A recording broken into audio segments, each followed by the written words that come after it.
1995 में 2013 में जो अमेंडमेंट हुआ उसको इतनी अनलिमिटेड पावर दी गई वक्फ एक्ट को कि वो संविधान से ऊपर हो गया।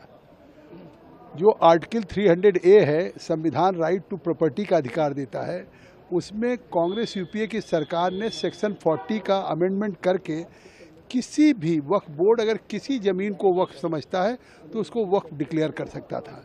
तो आज अगर उसको करेक्ट करने के लिए अगर आज एक संविधान सम्मत एक संशोधन आ रहा है तो उसका देश स्वागत कर रहा है, क्योंकि आज इस अमेंडमेंट्स का मकसद सरकार का केवल ये है कि इस वक्फ की प्रॉपर्टी का फ़ायदा जो अभी गरीब मुसलमान को, अल्पसंख्यक को, पसमानदा को, महिलाओं को, ख़वातीन को नहीं मिल रहा है, इसका ठीक से रखरखाव हो, इसकी इनकम का ऑडिट हो और उसके खर्चे से गरीब मुसलमान का फ़ायदा हो। ममता बनर्जी कह रहे हैं कि ये देश को इंटरनेशनली डिवाइड करेगा। नहीं, देखिए, ममता बनर्जी हो, कांग्रेस पार्टी हो, राहुल गांधी हो या समाजवादी हो, ये मुसलमान को वोट बैंक समझते हैं।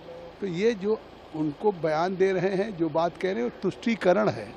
और आज जो मोदी की सरकार कर रही है वो संतुष्टीकरण है। संतुष्टीकरण मतलब कि अभी तक उस बोर्ड में, वक्फ बोर्ड में न गरीब का प्रतिनिधित्व था, न ओबीसी का था, न पसमानदा का था, न महिलाओं का था। आज इस अमेंडमेंट से उनका होगा। कोई अग्रीव्ड हो तो हाई कोर्ट, सुप्रीम कोर्ट नहीं जा सकता था, अब वो high court, supreme court appeal कर सकता है। ममता बनर्जी सवाल खड़े करें कि अभी ये पास कर लिया आप लोगों ने, पारित करके अगली सरकार आएगी फिर इसको लेकर के इसको खारिज करने के लिए वो बदलाव करेगी। सरकार तो हमारी अगले 20 साल रहेगी। गृहमंत्री अमित शाह जी ने कहा ना कि अगले 20 साल भी भाजपा एनडीए की सरकार रहेगी।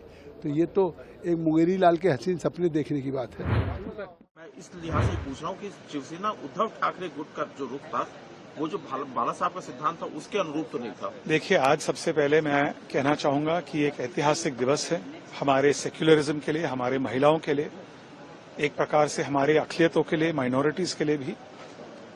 जो नकारात्मक राजनीति इतने दशकों से किया जा रहा था, मुसलमानों को केवल वोट बैंक के रूप में यूज करना, इस्तेमाल करना, उनको विकास से दूर रखना। मैंने आज अपने भाषण में भी कहा कि 370 हटने के बाद सबसे ज्यादा फायदा कश्मीरी मुसलमानों को हुआ। और मुझे यकीन है कि वक्फ अमेंडमेंट बिल लोकसभा, राज्यसभा में पारित हुआ, कुछ ही समय में एक कानून बन जाएगा। उसके बाद सबसे ज्यादा फायदा आम जरूरतमंद मुसलमानों को मिलेगा। जहां तक उभाटा की सवाल है, एक बात स्पष्ट है, पूरी महाराष्ट्र जानती है कि उभाटा यानी कि उद्धव ठाकरे जी की जो पार्टी है वो एक हिंदू विरोधी पार्टी है।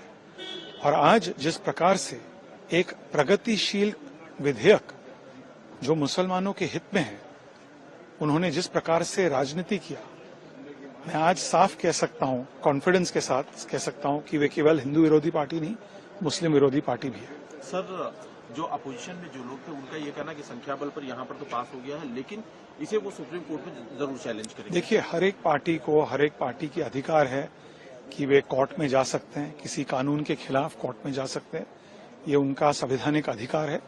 कोर्ट अल्टीमेटली निर्णय लेगी। 370 को जब हटाया गया उस समय भी लोग सुप्रीम कोर्ट में गए थे, सुप्रीम कोर्ट ने अपना वर्डिक्ट दिया। तो मुझे यकीन है कि वक्फ बिल को लेकर जिस प्रकार से लोकतांत्रिक प्रक्रिया को फॉलो किया गया, बिल को पहले पेश किया, पहले कैबिनेट ने क्लियर किया, उसके बाद पार्लियामेंट में पेश हुआ, उसके बाद इतने घंटों के लिए एक जेपीसी, ज्वाइंट पार्लियामेंट्री कमेटी के माध्यम से इस पर चर्चा हुई, बहस हुई, उसके बाद संसद में आया, उसके बाद इतने घंटों के लिए लोकसभा में, राज्यसभा में चर्चा हुई, एक प्रकार से सकारात्मक चर्चा हुई। तो ये पूरी तरह से लोकतांत्रिक प्रक्रिया को हमने फॉलो किया है और इसलिए मुझे यकीन है कि चाहे कोई भी कोर्ट में जावे, कोर्ट भी जो प्रक्रिया हमने फॉलो किया उसको रिअफर्म करेगी। आज राज्यसभा से भी पास हो गया, इसको लेकर के क्या कहेंगे? देखिए, ये एक बात तो साफ है कि ये बात आ रही थी कि जो वक्फ में जो भी पैसा था, प्रॉपर्टी था, वो यूटिलाइज ठीक से नहीं हो रहा था, मिसमैनेजमेंट था उसमें, करप्शन था उसमें, और वो सारा उसका डेटा और ये सारा फैक्ट्स था, उसमें सुधार की जरूरत थी। और ये जो अमेंडमेंट आया है तो खास करके जो पसमानदा मुसलमान है, गरीब सब मुसलमानों के लिए, खास करके उन वर्गों में जिनमें गुर्बत है, जिनकी इतनी समस्या थी, तो वो अब इसमें भी पार्टिसिपेट कर सकते हैं, उनके रिप्रेजेंटेटिव होंगे और उसमें बेटर तरीके से ये इस पैसे से उनके लिए भी बेहतर स्कूल हो, अदर इंस्टीट्यूशंस हो, वो सुविधा किया जाएगा। एक और सेकंड जो सबसे बड़ी बात है, ये रिट्रोस्पेक्टिव नहीं है कि ये आज बिल आने के बाद ही ये लागू हुआ, इससे पहले कुछ भी अगर है जो धार्मिक स्ट्रक्चर है उस पर कोई खतरा नहीं है। आप लोगों के जो सुझाव थे उसको मान लिया गया है? जी जी, हम लोगों ने जो सुझाव दिया था उसको बिल में उसमें अमेंड करके उसको एक्सेप्ट कर लिया। देखिए, हमारा विचार है कि ये पोलराइजेशन के लिए, समीकरण बनाने के लिए, अपनी असफलताओं से ध्यान हटाने के लिए आज बहुत साफ हो गया। जिस तरह वो बोल रहे थे, सत्ता पक्ष अपनी बात रख रहा था, तो उसके इरादे नेक नहीं है। वो अपनी सारी कमियां छिपाने के लिए पोलराइजेशन करना चाहते हैं।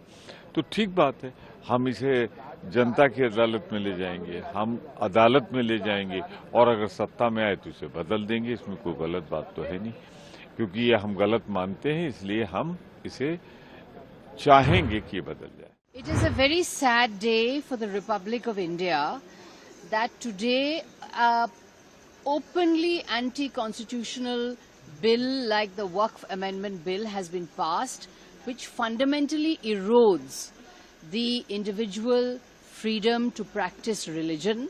That is a constitutional right. This bill destroys that right, and it is a sad day that this unconstitutional bill has been bulldozed in Parliament by the BJP. India cannot run through bulldozing and bulldozers. India can only be run when you take people together, when you build consensus. This kind of bulldozer tactics cannot run India, and it is a sad day that this unconstitutional bill has been passed. Ma'am, many opposition parties, they said that they will approach Supreme Court. What will be the That's TMC's? लेने के लिए bill लाया है, खास करके जमीनें, lands. अब देखिए आने वाले दिनों में लैंड्स किसके खिस्से में जाती है। अभी से सौदा शुरू हो गया है ये लोगों का। ये लोग ऐसे सीधे लोग नहीं है, जब जमीन दिखते हैं तो पागल हो जाते हैं, खा जाते हैं। अभी धारावी की जमीन खा ली मोदी जी के लाडले उद्योगपति ने, पूरी मुंबई में जमीन ले ली उस मामले में। अभी वक्त जमीन भी खा जाएंगे, खाने वाले हैं। बड़े बड़े कल भाषण कर रहे थे, गरीब मुसलमानों की चिंता, गरीब मुसलमानों की। ये कब से गरीब मुसलमानों की चिंता करने लगे?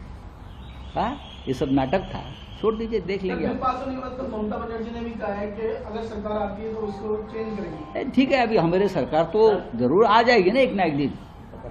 सर, प्रफुल्ल पटेल को बाला साहब ठाकरे की याद आई है कल। प्रफुल्ल पटेल को बाला साहब ठाकरे की याद आने की जरूरत नहीं। बाला साहब ठाकरे की अगर याद किसी को आती है तो अपने विचारों से निष्ठावान होना चाहिए।